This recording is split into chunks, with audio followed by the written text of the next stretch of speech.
Hey, what's up? It's Joe at Swing This Kettlebell and Strength, and I have had, a lot of you know that I love to train legs. I spend a lot of time in different ranges of motion, especially in the squat.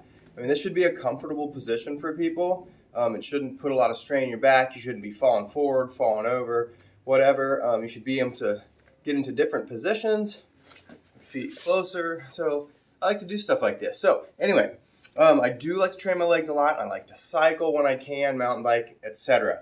What I've noticed though is I had a little bit of a, I don't want to say a twinge. It's not painful. It's just noticeable on right at the top of my kneecap. Okay, and I think a lot of people run into this every now and then. But so what I like to do, and what helps me the most, is using one of these massage guns. And the thing is about this, you're not trying to just get in there and just get deep, you know. So what I like to do is bring blood flow to the area, so increase circulation. And how I do that is using the flat surface of this and some slippery pants, and I put it on the high level. Okay, so if there's 3 or 4, this is a Hyperice Hypervolt. What I'm going to do is I'm going to do 2 things. I'm going to do a couch stretch here. I'm going to go through the range of motion, and also I'm going to show you one more thing that I like to do with that couch stretch using the stick mobility tools. Anyway, let's get to it. So first thing, I notice this position, and I'm going to turn the Hyperice on to turn it on high. Okay, so it's on high. Notice I got. Now what I'm going to do is I'm going to put it right above that knee. It's not on. See, I'm not pushing it really hard. I'm barely touching it. Now what I'm going to do is I'm going to go through the range of motion. Okay, so knee extension. You might notice this is my somersault squat. It's just knee extension, right? So I'm barely putting it right above that area. I'm going to go the inside. I'm going to scoot up there a little bit. All right, see, if I put it down too hard on the bone, it's going to bounce. So it's barely touching. So that lateral quad right outside, up a little higher than the knee. I'm going to go through the range of motion. Like I said, I'm barely touching it. See? And I'm going to lower back down.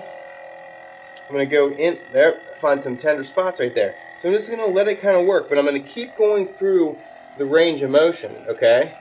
So as I keep going back down, I'm going to move here right above that kneecap.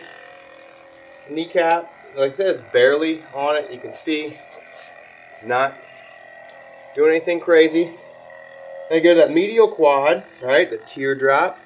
I'm going to come up, and there, I start noticing that I'm getting a little bit more, it's a little bit more sensitive, okay?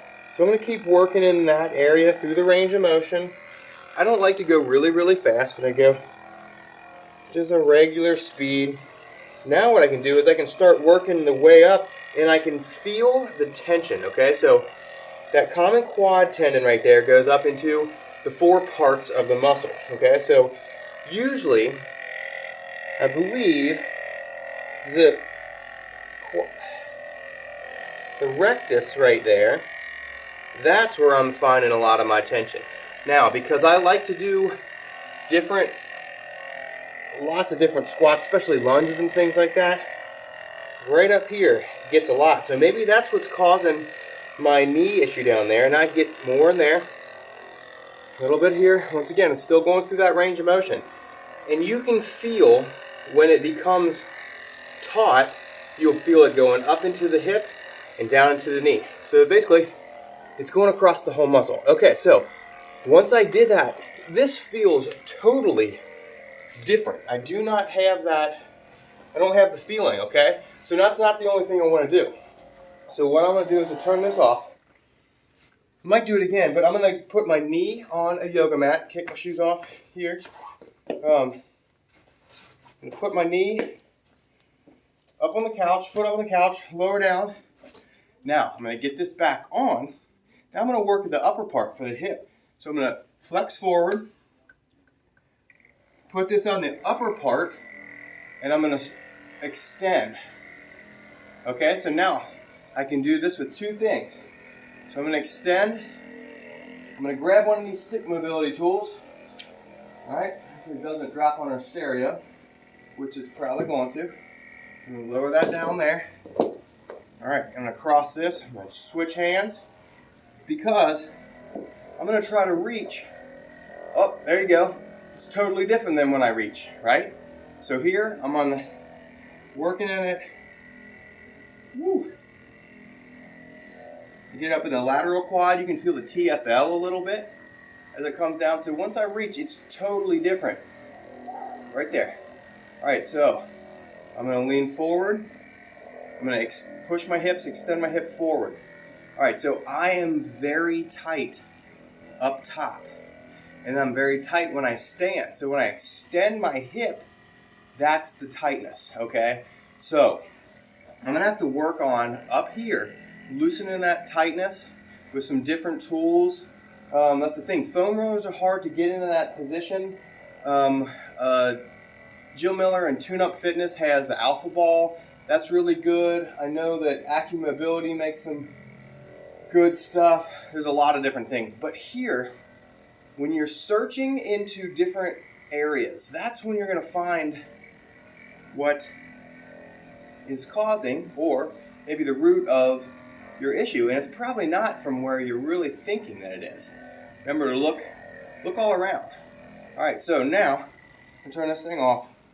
Obviously, I would do both sides. Even if I'm feeling pain in my right side, I'm gonna do both sides just to make sure that I don't start compensating on the other one.